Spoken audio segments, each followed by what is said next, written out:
Sexta-feira, hein? Sexta-feira é nós no rolê da Catuxa, que vai ser lindo. Beijo, com Deus. Com Deus, beijo, beijo. Vai lá, Maísa. Beijo, boa noite. Beijo, Marisa, boa noite. Tchau, tchau. Ei, pessoal, tudo bem? Como é que vocês estão?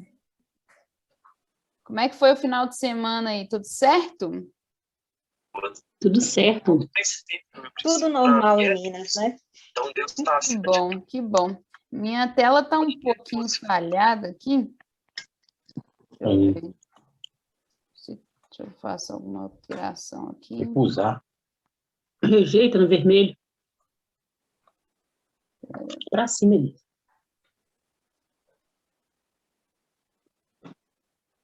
Só um minutinho. Só quer seguir aí, Ela também está. literalmente adorando. Bem longe de Deus. Tem alguém com áudio aberto aí também. Acho que não está sabendo. Eu nem sei quem é, porque eu não estou conseguindo ver você. Estou tentando ajustar minha tela aqui. Ó, que coisa, não? Acho que melhorou. Muito bem. Recapitulando, então. Foi bem de final de semana? Não, hoje eu não estou rouca, não, Amanda. Hoje está tranquilo. Não teve muito o que comemorar, né? Assim? Aí eu não fiquei rouca, não. Fiquei bem quietinha, bem humilde, né? Normal, tudo normal. Muito bem, pessoal. Tirando a decepção do futebol, meu fim de semana foi tranquilo, dentro do possível, muito trabalho. Espero que de vocês tenha sido de boa também. Hoje, então, a gente vai continuar aí falando sobre os biomas, tá bom? Os biomas brasileiros. A gente começou a falar na última aula, falamos sobre a Amazônia, falamos sobre a Mata Atlântica, e hoje a gente vai continuar, belezinha? Deixa eu colocar minha tela aqui. Minha tela tá meio bizarra, mas vamos que vamos. Tá aparecendo normal para vocês a apresentação? Tá. Ela tá dando uns pixels aqui, mas tudo bem. Eu acho que é o meu computador aqui. Olha só, a gente falou da diferença dos biomas, né? A relação entre os biomas mundiais, que tem a ver com a temperatura. Quanto mais afastado do Equador, mais frio, e se é mais frio, menor vai ser essa biodiversidade. Como a gente mora num país tropical, abençoado por Deus, a gente está aqui, né, bem pertinho da linha do Equador. Nosso país, na verdade, passa pela linha do Equador, e as outras regiões estão aqui próximas, então a gente vai ter uma grande biodiversidade que vai ser dividida aí em todos esses biomas maravilhosos, beleza? Só para recapitular, né, para a gente dar o start aí, na semana passada a gente começou falando da Amazônia, coloquei aqui para vocês os principais pontos, tá? É um tema bem importante para o Enem, ele gosta bastante, até porque pega da biologia e pega muito da geografia também. Então, essa característica interdisciplinar, a gente sabe que o titio Enem gosta bastante. Aí eu coloquei aqui a região, o tipo de vegetação que vai nos importar aqui para a biologia. O que seria uma vegetação latifoliada mesmo? Folhas longas. Isso, folhas longas, folhas largas, isso. Isso porque a gente está falando de um clima equatorial, né? Um clima com muita umidade, então essa planta ela pode se dar o luxo, digamos assim, de perder parte dessa água. E ela vai perder a água por perder assim, né? Não é perder, porque ela está absorvendo o tempo todo do solo. Ela vai liberar parte dessa água e a liberação de água nas plantas sempre acontece pelas folhas. Então, é típico de um ambiente mais úmido, folhas mais largas. Perfeito, Amandinho. Coloquei aqui as principais ameaças, falei com vocês que pecuária e agricultura vai estar em quase todos. A caça, por causa das espécies endêmicas de lá. Extração, destaquei aqui o ciclo da borracha, que começou a extração... Na verdade, começou não, foi um período importante, mas tem até hoje. E a contaminação. Quando a gente fala de contaminação, é contaminação do solo, da água e até do ar, se a gente pensar em todas as queimadas que acontecem lá. Beleza? E um detalhe muito importante, coloquei essa dica aqui para vocês, que o solo é pobre, tá? Quando a gente fala na Amazônia, com todas essas árvores gigantescas, lindas e maravilhosas, a gente pensa num solo muito fértil, mas na verdade não. O solo é originalmente pobre e o que ajuda ao desenvolvimento dessas plantas com essas características é o que eu chamei de serrapilheira, que são as folhas que caem dessas árvores, né? Fica trocando assim o ano todo, e essas folhas elas vão sofrer uma rápida decomposição. Quem faz decomposição são as bactérias e os fungos. E essa decomposição é responsável pela ciclagem de nutrientes, ou seja, pega a matéria orgânica daquelas folhas ali, até de animais e tudo mais, e transforma isso em sais minerais, matéria inorgânica. Esses sais minerais que vão servir de fertilizante para essas árvores. Tudo bem? Tranquila, Amazônia? Alguma dúvida? Professora, Sim? o que é equatorial? Equatorial é o clima, né? A gente vai dividir o clima do Brasil em tropical, tropical de altitude, semiárido, equatorial. Esse clima aqui ele tem como característica de ser mais úmido e de ter chuvas regulares e temperaturas mais elevadas. Então, é uma coisa que o Saulinho vai conseguir explicar para vocês muito melhor, que é bem da geografia, mas é o regime tem principalmente, né, temperatura e chuva daquele lugar. Quando a gente fala equatorial, a gente tem muita chuva, então chove praticamente o ano todo, e as temperaturas são mais elevadas, já que a gente está ali bem pertinho da linha do Equador. Beleza? Por isso, equatorial. O nome vem dessa característica de estar próximo do Equador mesmo. Tranquilo? Sim. Belezura. A gente fala também sobre a Mata Atlântica. Aí.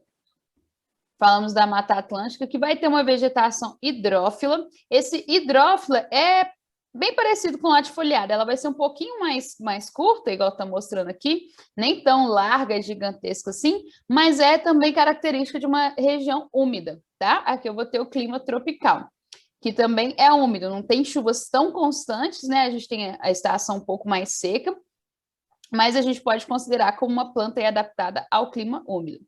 A Mata Atlântica recebe esse nome porque ela passa ali bem do ladinho do Atlântico, por isso que vai de sul até o Nordeste, tá? Com várias características diferentes. Então, quando a gente fala assim, característica de um bioma, isso varia também de região para região. O bioma da Mata Atlântica do Sul não é exatamente o mesmo do Nordeste, mas eles têm algumas características em comum. A gente viu lá numa das nossas primeiras aulas de conceitos iniciais, assim, né? Que um bioma, ele vai ter o mesmo tipo de vegetação, o mesmo clima, ele vai ter as mesmas formas de relevo, e aí ele vai ter, por causa disso, plantas e animais mais ou menos semelhantes. Mas é mais ou menos. O que eu sempre digo é que biologia não é uma ciência exata. O que quer dizer isso? Não é igual na matemática que falar que 2 mais 2 sempre vai ser 4, sempre vai ser 4. Fala a característica da Mata Atlântica, ela pode ter variações dentro disso aí. Isso vai servir para biomas, vai servir para plantas, para animais, para o corpo humano, né? Nada é tão certinho exatamente. Então, é o que deixa, eu acho, a ciência até mais bonita, assim. Ela permite algumas variações. Belezinha? Falei do clima e eu destaquei aqui para vocês das principais ameaças. Pecuária e agricultura estão aqui, como sempre, caça e extração também, mas uma ameaça importante aí para a Mata Atlântica é a ocupação, né? Você pensa onde que está localizado o Rio de Janeiro, uma das principais cidades do Brasil, em termos econômicos até, está lá na Mata Atlântica. São Paulo, a capital exatamente, não pega exatamente o litoral, mas a Mata Atlântica ela passa pelo litoral e avança um pouquinho. Né? É igual aqui em Minas Gerais, a gente tem parte da Mata Atlântica. Não temos o Oceano Atlântico, mas parte da Mata Atlântica chega aqui com as suas características. Beleza? A gente está bem na transição, né? Se a gente volta no mapinha, Minas Gerais está por aqui. Então, está bem na transição entre a Mata Atlântica e o Cerrado. E São Paulo também acompanha isso. E eu comentei com vocês que desde a chegada dos portugueses, desde a chegada dos portugueses, essa ocupação ocorreu, né? Do litoral, do Atlântico, que foi para onde eles chegaram, para o centro. Por isso, essa ocupação seria aí a principal... O que seria essa ocupação? Construção de prédios, a própria agricultura que começou por lá, a extração do café, o ciclo do ouro, tudo isso seria a principal ameaça aí da Mata Atlântica. Tão ameaçado que foi, tipo assim, o primeiro bioma que a gente começou a destruir, e por isso ele hoje é considerado um hotspot. O que é hotspot? Quem lembra?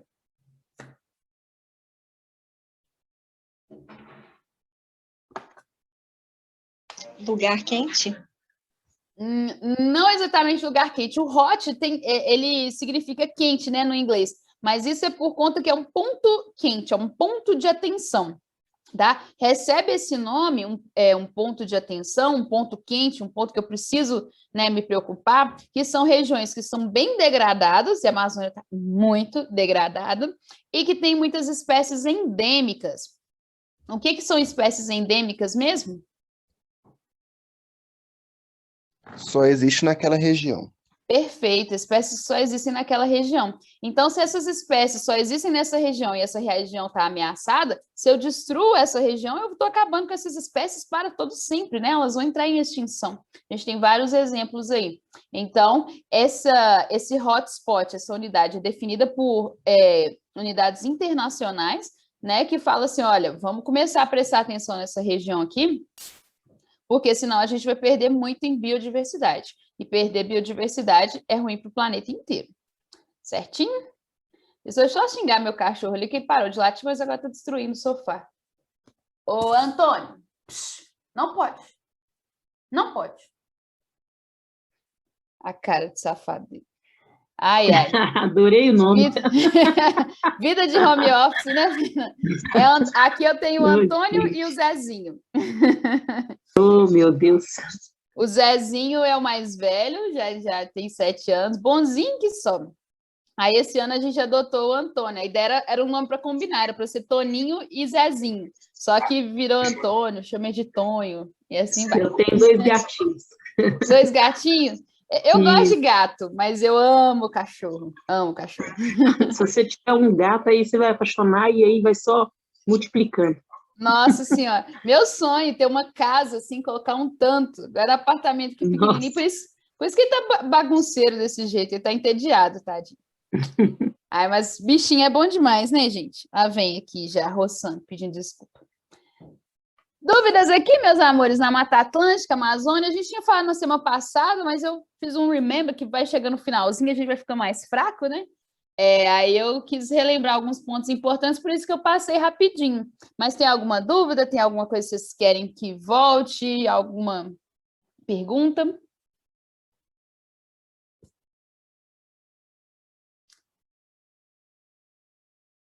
Certinho? Então, beleza. Minha tela está muito estranha, mas tudo bem.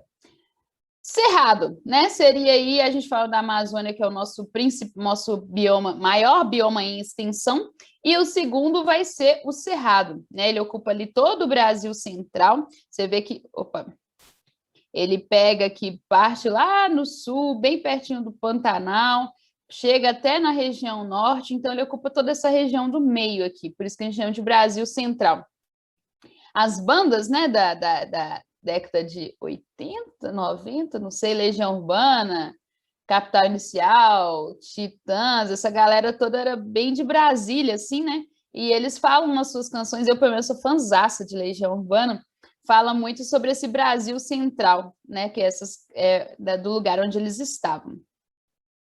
Olha só, características dessa vegetação, o Cerrado ele é muito especial mesmo, ele tem várias coisas diferentes, porque ele passa pelo que a gente chama de ciclo do fogo. Ciclo do fogo são queimadas naturais, são queimadas que esse bioma já está acostumado a sofrer. Diferente do Pantanal, né, que a gente comentou, diferente da Amazônia, mas essas plantas são adaptadas porque mesmo quando o homem não chega lá e risca o fósforo ou joga uma bituca de cigarro, é uma região que tende a queimar. Até pela própria insolação, você vê que a vegetação aqui é mais sequinha, tem essa cor mais de palha, então a própria insolação pode começar um incêndio aqui, ou mesmo relâmpagos, e, né, as queimadas provocadas também. Então, toda a vegetação desse bioma vai ser adaptado para sofrer menos com essas queimadas. É como se eles esperassem o fogo chegar e estivessem preparados para isso.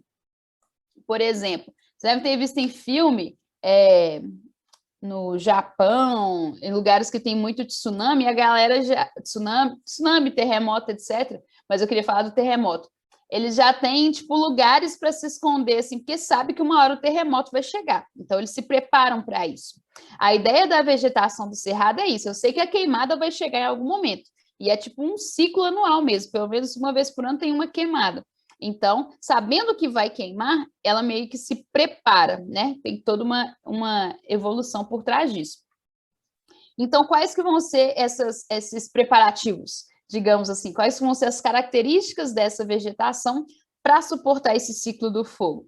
Primeira coisa, vai ter raízes profundas, tá? O solo é um solo mais ácido, mas a ideia das raízes profundas é que alcance o que está lá embaixo. Opa, sem emoção, já passei. Essas raízes profundas, vocês acham que tem qual objetivo, pensando aí nessas queimadas? Buscar água.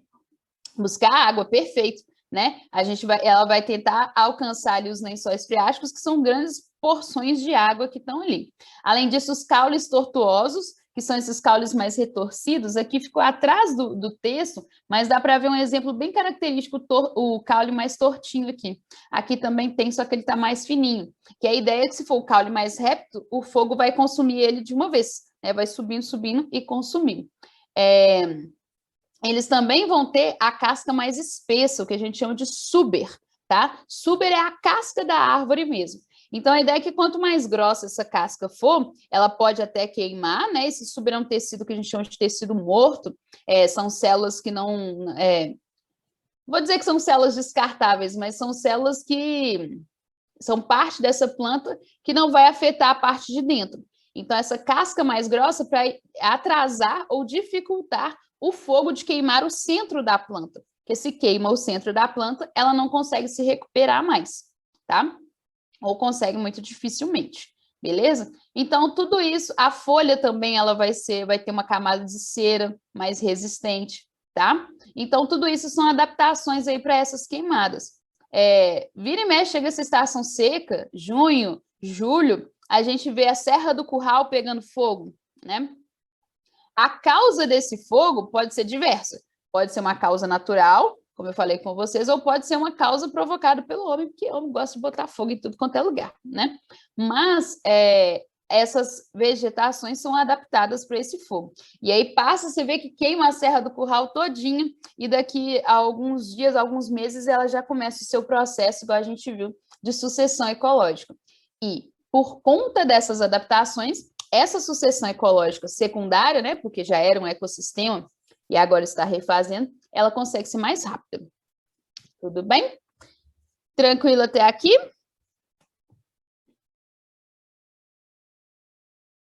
Sim.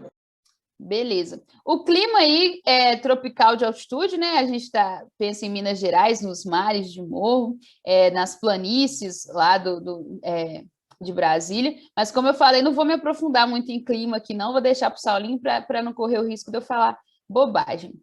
Ameaças. A gente tem hoje no Cerrado uma das principais plantações de soja do mundo, né? Então, soja, soja, soja, queimada para plantar soja, desmatamento para plantar soja. Inclusive a galera que é carnívora, né, que fica criticando os vegetarianos. Porque vocês falam da pecuária, mas essa plantação de soja gigante aí está acabando com o bioma. E essa afirmação faz sentido? É verdadeira? Os vegetarianos também prejudicam o ambiente por causa das grandes plantações de soja. O que vocês acham sobre isso?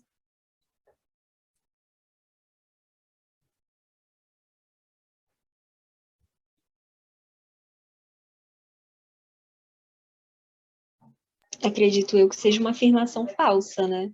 Porque uma coisa não tem nada a ver com a outra.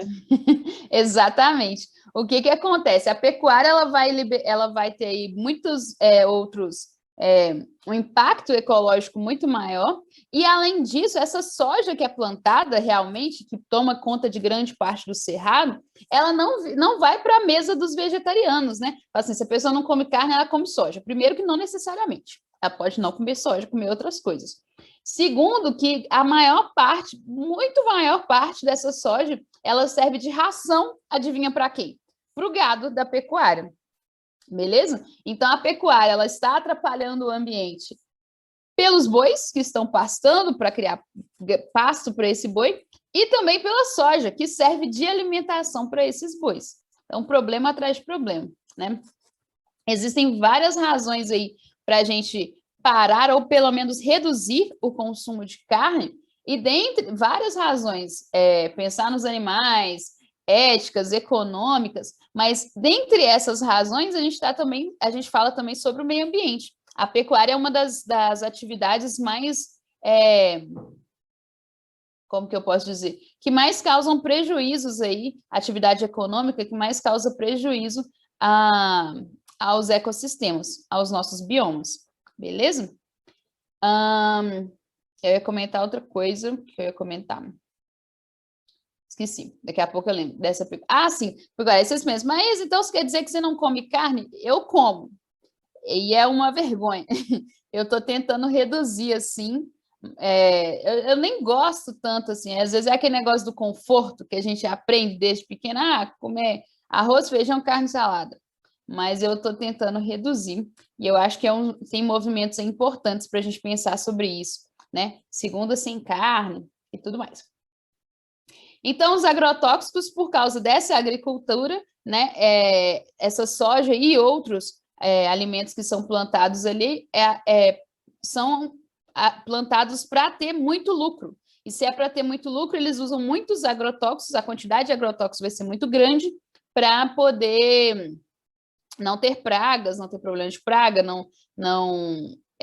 eu ter o desenvolvimento de um fruto maior, e aí eles usam muitos agrotóxicos, e esses agrotóxicos acabam por contaminar o solo e o ambiente de forma geral. Belezinha? Certinho até aqui, pessoas?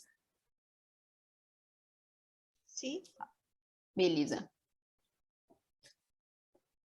E, por fim, observação importante aqui do Cerrado, ele também é um hotspot, né? Junto com a Mata Atlântica. Enquanto a Mata Atlântica, né, foi o primeiro bioma e está sendo devastado, o Cerrado é o segundo, né? Se a gente volta para o nosso mapinha aqui, tem a Caatinga também, a gente vai falar sobre ela, mas os grandes centros urbanos aqui pegam parte da Mata Atlântica, grandes centros urbanos, eu falo de São Paulo, Rio, pegam parte da Mata Atlântica e parte do Cerrado também. Então, essa invasão aqui para dentro do Cerrado torna ele o segundo bioma mais destruído. E, além de ser o segundo bioma mais afetado, mais destruído, ele também tem as suas espécies endêmicas. Coloquei aqui no cantinho para vocês um exemplo de uma espécie bem típica do Cerrado, que é o nosso lobo-guará, lindo, maravilhoso. E vira e mexe eu recebo agora vídeos de lobo, não sei se vocês já viram, vídeo do lobo-guará andando no shopping, lobo-guará atravessando a avenida, vocês já viram isso? Sim.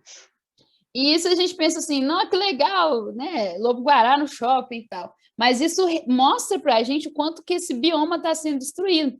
Ele está saindo de dentro do cerrado, né? Da mata do cerrado, ou porque está pegando fogo lá, ou porque está sendo destruído e está faltando comida, ele não tem o que comer por causa da destruição do bioma, então ele vai andando, sai andando para procurar comida mesmo, ou porque a própria casa dele está sendo destruída, ou por todas as razões juntas, né?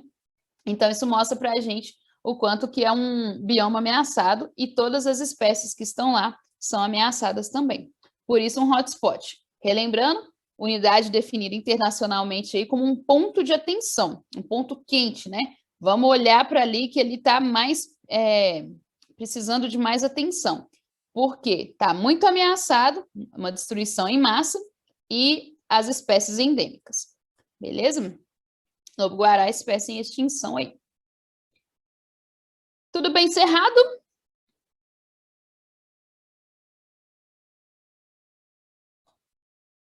Sim. Vamos. Beleza. Vamos agora falar da caatinga. Caatinga maravilhosa. tá? Vou começar de baixo para cima aqui, porque uma das características que eu acho mais legais da Caatinga é que ela é um bioma exclusivamente brasileiro. Como assim, professor? Os outros não eram? Eu mostrei para vocês aquele mapinha, deixa eu voltar aqui, dos biomas mundiais, né? Então, os biomas têm características de fauna, flora, vegetação, clima, relevo em comum. E isso acontece no mundo todo, não só no Brasil. A gente está focando aqui no Brasil porque é o foco da nossa prova do Enem mesmo. Mas repara aqui, quando a gente fala em floresta tropical, por exemplo, eu tenho floresta tropical aqui no Brasil, a gente tem a Amazônia, a maior floresta tropical do mundo, a gente tem a Mata Atlântica aqui e tem outros lugares. Temos aqui na África, tem na América do Norte, América Central, tem vários lugares.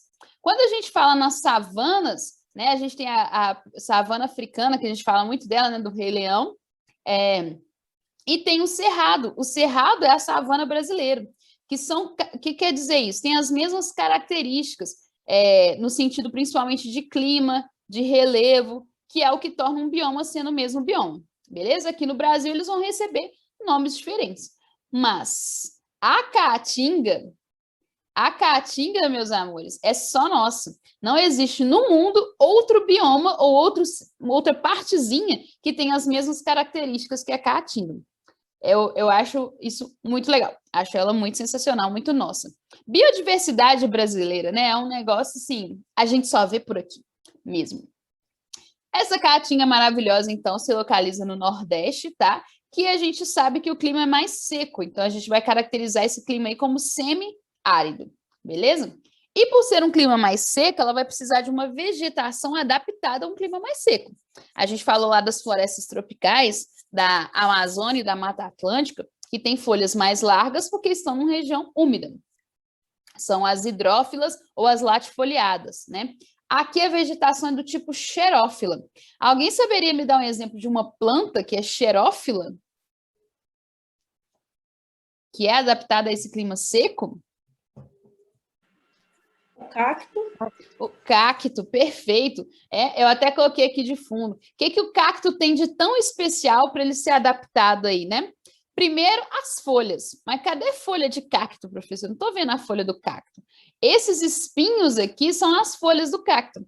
Pensa só pela lógica. Lá nas vegetações de clima mais úmido, a folha ela é bem larga. Latifoliada, hidrófila, folhas largas, porque tinha grande acesso à água. Porque a planta perde água, libera água pela folha. Aqui eu estou num clima seco, esse solo não vai ter água assim a hora que a planta quiser. Então, ela não pode se dar o luxo de ficar liberando água aqui. Então, essa folha vai ser tão reduzida, que vai se tornar um espinho, tá? O espinho é uma folha, desculpa, uma folha modificada, uma folha reduzida para evitar que a planta perca muita água, para ela não liberar muita água na forma de vapor, que é a evapotranspiração. Beleza? Arroz é uma planta xerófila? Não, Amandinha, porque o arroz em si, ele é o fruto, né? E a folha do arroz já é uma folha mais larguinha, né? É uma folha que não é grande, mas é uma folha mais larguinha, então eu não considero uma planta xerófila. Mas excelente pergunta, a gente pensa no arroz agulhinha, né? É bem fininho assim. Porque eu vi uma explicação no Google que falava isso. Falava Foi o quê? por isso, Conta para mim. Que arroz é uma planta xerófila. Não, inclusive a gente tem até acho que é no Vietnã, é um país que cultiva muito arroz e tem as planícies alagadas lá, né? Ele usa bastante água para produzir esse arroz. Então, não classificaria arroz como uma planta xerófila, não. Mas, aqui. Eu já ia te falar, depois você me manda o link. Deixa eu ver aqui. Planta xerófila. Explicação. Deixa eu ver. Que eu fiquei curiosa também.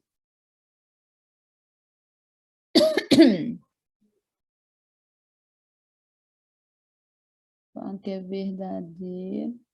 Eu não estou conseguindo ver a explicação. Eu estou vendo que tá assim, o pessoal respondeu verdadeiro, tá assim, resposta, sim. E a explicação tá 2 pontos aqui, não tô conseguindo ver a explicação. Você consegue ler para mim? Aqui tá branco. Não sei se é minha tela tá toda esquisita. Qual a explicação que eles colocaram aí?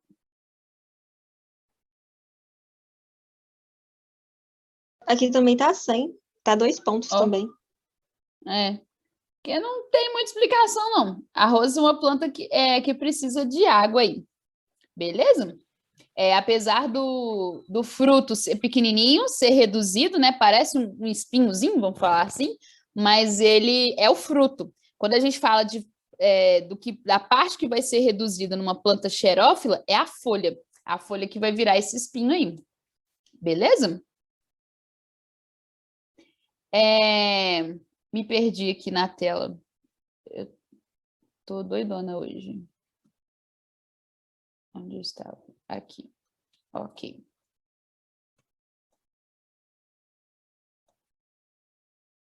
Xerófila é a folha que consome pouca água. Perfeito, isso mesmo, Thalita. Se a latifoliada tinha muita água, a xerófila vai ter pouca, tá? Eu só trocaria a palavra consome, tá bom? Orquídea também é caracterizada de lugares mais úmidos. Você vê que a orquídea, ela é até uma epífita, né, que a gente falou, ela fica, na natureza, ela fica acoplada com os troncos das árvores grandes lá. Ela tem uma folha mais larga, então ela é característica de uma região mais úmida, sim. Beleza? A orquídea é bem típica de floresta tropical, na verdade. Achei minha apresentação. Ok? Ok. Aí, eu ia só comentar, Thalita, que eu trocaria a palavra consome aí, tá? Por libera. É porque a planta consome água pela raiz, ela vai sugar essa água do solo e ela vai liberar essa água pela folha. Por que a folha de uma xerófila tem que ser menor? Para liberar menos água. Ok? Então, só trocaria a palavra consome. Mas no contexto da planta toda está correto. Tudo bem? Que mais? Outras adaptações aí para essa planta, que depende, hidrófila, a planta, que depende de grandes quantidades de água sobreviver, por exemplo. Então, higrófila, isso, a Amanda colocou, isso, perfeito. Porque eu pensei assim, eu lembro do Vietnã, alguns filmes que eu vi, é um lugar que planta muito arroz, e lá tem muita água, né? É uma planície bem alagada, assim, precisa de bastante água. Perfeito. Mas tá vendo como é que é importante a gente trocar essa ideia? Porque o povo coloca qualquer coisa na internet, né? Esse Brainly, eu falo que é o novo Wikipedia. O Wikipedia deu uma melhorada, tem algumas coisas mais corretas que a gente acha lá. E o Brainly, como é que acontece? Quando é colaborativo, né? Qualquer um pode responder. O povo responde qualquer coisa. Muitas vezes vai estar certo, né? Já vi explicações lá corretas. Mas tem umas que a gente tem que olhar assim, deixa eu ver aqui. E aí, o que eu sempre falo com os meus alunos, né? Como é que a gente faz, então, para descobrir se é verdade, né? Estou cercado de fake news. É o que você fez agora, né? Procurar em outras fontes aí para trocar essa ideia. Mas foi sensacional a discussão. Outra adaptação para essas plantas conseguirem reter a água aí vai ser o próprio caule. Você vê que o cacto ele tem um caule mais redondinho, assim, mais gordinho, que ali ele consegue acumular água, né? Então, vamos supor, choveu aqui no Nordeste, então ele vai acumular toda a água que ele conseguir pegar ali daquele solo, porque ele não sabe quando vai chover de novo. Beleza? Então, é como se fosse uma garrafinha de água, um cantil. Ele vai guardar aqui para ter esse acesso. Isso é o que acontece também, por exemplo, com as suculentas. Suculenta é uma planta xerófila, uma planta adaptada a uma região seca, né? Suculenta está muito na moda. Você pega uma folhinha da suculenta e espreme ela assim, vai sair bastante água, que ela retém aquela água ali para um ambiente mais seco. Por isso, por exemplo, uma coisa que eu não sabia, que eu descobri, depois eu pensei, gente, faz todo sentido, que as suculentas não conseguem ficar muito tempo no banheiro, né? Tem gente que coloca suculenta no banheiro como decoração, assim, né? Põe na sala, põe no quarto e põe no banheiro. O banheiro é muito úmido para ela, e se ela é adaptada a um clima mais seco, ela acaba com o tempo ali mofando, né? Com o tempo morrendo. É excelente para uma pessoa como eu, que apesar de amar as plantas, não sabe cuidar delas. Então, a suculenta, ela consegue ficar aí vários dias, consegue não, precisa né, ficar vários dias aí sem água, beleza? Apesar de que eu tenho uma teoria que eu chamo de domesticação das suculentas, né? Com esse negócio de ter bastante suculenta em casa, acaba forçando, né, tendo uma pressão seletiva aí para, quem sabe, no futuro mudar as características. Mas isso aí é uma viagem para a aula de evolução. Me empolguei. Tudo bem? Vegetação xerófila, tá tranquilo? Sim. Beleza. Aqui na Caatinga eu já vou ter um solo mais rico em minerais, né? Que a gente falou, poxa, na Caatinga não tem quase biodiversidade de planta nenhuma, na Amazônia tem. Lá o solo é mais pobre do que na Caatinga. O problema da Caatinga é a falta de água mesmo, né? Teria que ter uma irrigação especial aí. A principal ameaça, eu coloquei aqui para vocês, a monocultura. Também pelas características históricas, onde o pessoal começou a plantar cana-de-açúcar, né? No ciclo do açúcar aí. Ciclo do açúcar, não sei se chama, porque fala ciclo do ouro, ciclo do café, não sei se tivemos um ciclo do açúcar com esse nome. Mas plantar bastante cana-de-açúcar. E aí, qual que é a característica da monocultura? O que é uma monocultura?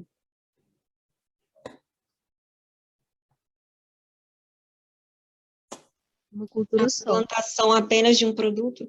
Perfeito, uma cultura só. Eu estou plantando só um produto. Então, problema plantar cana-de-açúcar, nenhum problema. Só que só cana-de-açúcar ela vai sugar um único tipo de nutriente ali desse solo e vai empobrecer esse solo, né? É importante a gente ter o que a gente chama lá na geografia de rotação de culturas, de trocar essas espécies que estão sendo plantadas ali, porque cada espécie, biologicamente, cada espécie tem uma necessidade nutricional diferente, beleza? E assim não vai esgotar, né, as reservas daquele solo. Tá bom? Fechamos Caatinga. Dúvidas da Caatinga? Eu não. Belezura. Amazônia, Caatinga, Cerrado, Mata Atlântica, Pantanal, né? Saímos de uma região bem seca para uma planície alagável, a maior planície alagável do mundo. Brasil tem umas coisas, gente, só tem aqui, a gente devia cuidar melhor, né? Pantanal ficou famoso aí ano passado, esse ano, infelizmente, vai ficar famoso de novo, porque pelo andar da carruagem teremos outras queimadas, assim, terríveis. Mas ele está localizado ali nos estados do Mato Grosso do Sul. A vegetação é de um campo alagável, né? Então, não vou chamar de latifoliada, porque tem épocas de cheia e épocas de mais seca, né? Inclusive, me perguntaram muito isso ano passado. Poxa, mas se tem tanta água no Pantanal, como assim está pegando fogo? É porque essa planície ela é alagável, ou seja, ela pode alagar, ela pode ficar cheia d'água. Isso acontece quando está chovendo, os rios sobem o seu nível e essa água do rio toma conta de todo o solo ali. Para isso, volta no início, tem que chover. Com toda a alteração do clima, né? A gente comentou já numa aula, a Amazônia não produz tanto oxigênio que sai assim de lá, mas ela é responsável por manter o clima do mundo inteiro. Então, tendo bastante queimada na Amazônia, desmatamento no Cerrado, com toda a poluição do mundo, tudo isso altera o clima. E se altera o clima, altera o regime de chuva. Então, esse alagamento não foi tão efetivo. Ele ficou com regiões muito mais secas, né? E aí, como tem épocas de cheia e épocas de seca, essa folha não vai ser o tempo todo adaptada a um clima seco. Então, você vê aqui que não tem essas folhas tão largas, né? Que não ficou uma imagem tão boa assim para ver as folhas. Mas tem as folhas mais do tamanho normal. Nem é um espinho para lugar seco e nem uma planta super larga para lugar sempre úmido, tá? É o meio termo, o famoso meio termo. O solo bastante fértil, né? Por conta justamente dessa planície alagável, toda vez que essa água chega do rio, ela vem trazendo nutrientes e acelera o processo de decomposição. A gente viu, inclusive, que esse processo de decomposição é importante lá para a manutenção da biodiversidade lá na Amazônia. Então, esses nutrientes aqui tornam esse solo muito fértil. Clima tropical.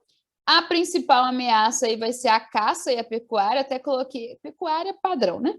Mas até coloquei aqui um jacarezinho, que o povo acha muito legal matar jacaré e fazer bolsa com jacaré. Olha que coisa incrível, que coisa mais maravilhosa. Só que não, né? Então, não só a caça do jacaré, que é uma espécie típica de lá, mas de aves também. Esse aqui é um tuiuti, uma espécie endêmica do Pantanal. Muito bonitinho. Mas existem outras aves ali que o Pantanal ele serve de berçário para aves. O que seria esse berçário? O que vocês entendem por berçário de aves?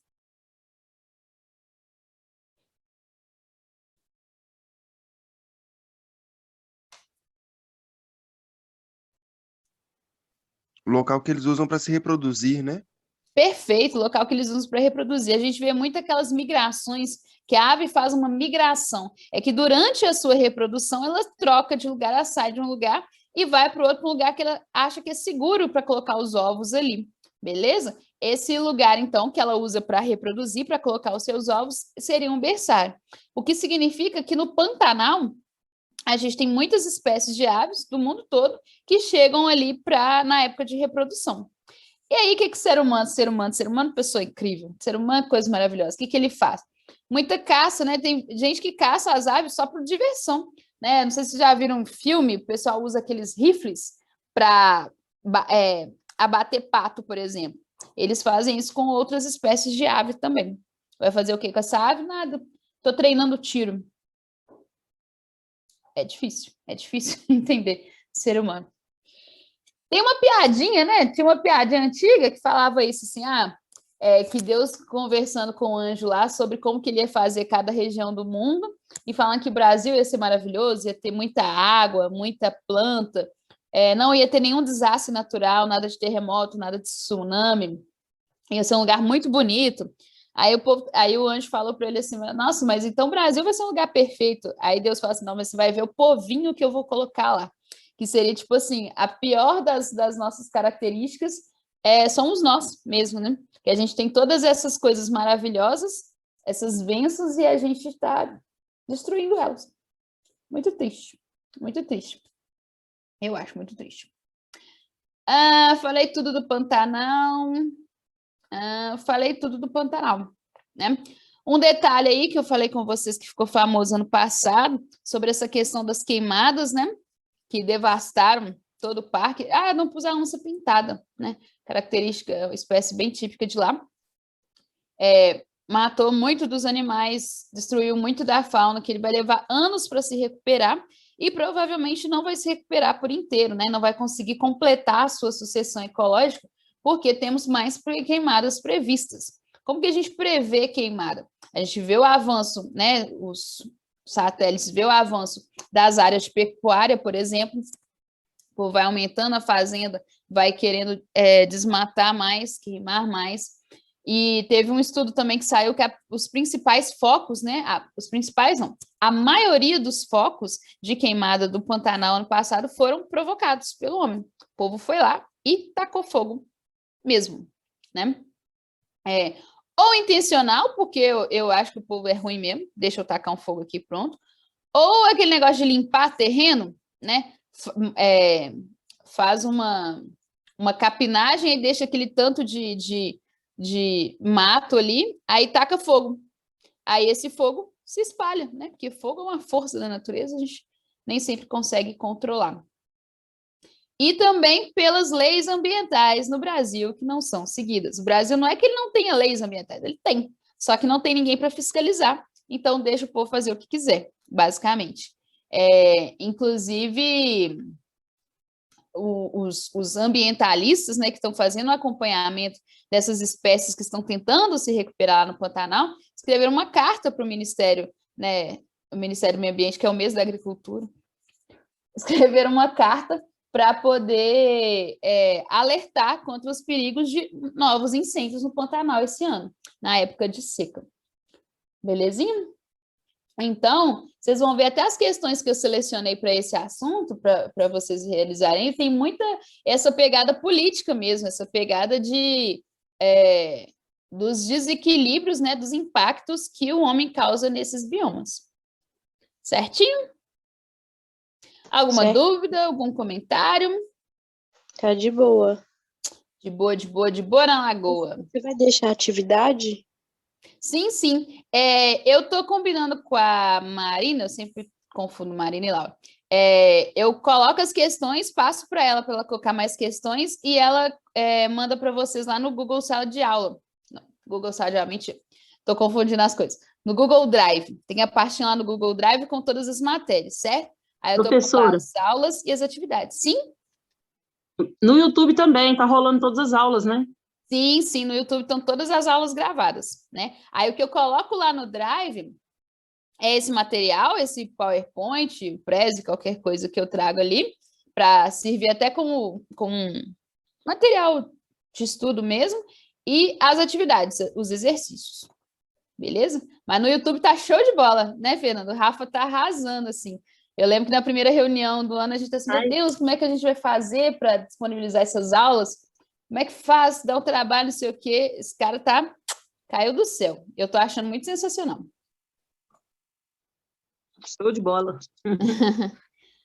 Olha só, 2 minutinhos aí, acho que não compensa, a gente continua na próxima aula. Falta aqui o Pampas e os ecótonos. Beleza? A gente vai devagarzinho, não temos por que correr. Alguma dúvida, meus amores? Algum comentário? Alguma coisa que vocês queiram falar? Não, por mim, tudo bem.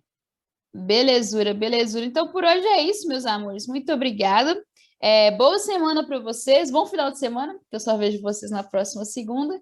E qualquer dúvida, qualquer coisa, eu estou à disposição de vocês, tá bom? Beijo grande. Ótimo, beijo. Beijão, Tchau, tchau. obrigado. Boa noite. Boa noite. Eu que agradeço.